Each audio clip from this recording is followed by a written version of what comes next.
Messieurs, il y a de cela une décennie,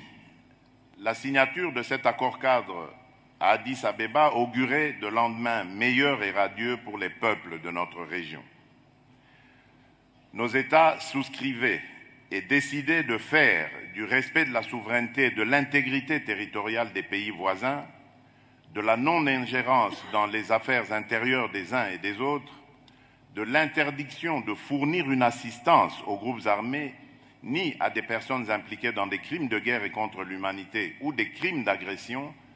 et de la facilitation de l'administration de la justice grâce à l'entraide et à la coopération judiciaire dans la région,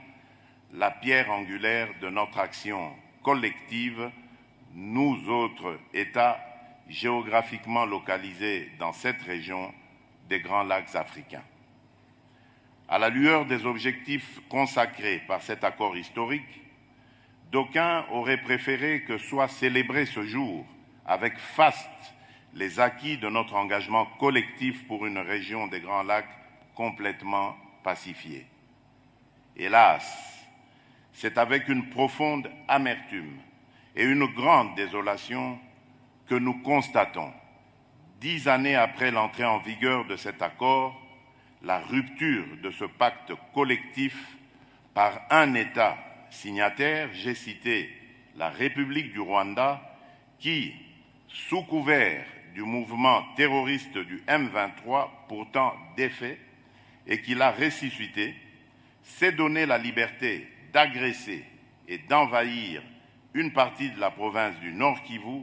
en République démocratique du Congo. Et ceci en totale violation de l'engagement régional numéro 3 de l'accord-cadre dont il est signataire, de même que les chartes des Nations Unies et de l'Union africaine dont il est partie prenante, le tout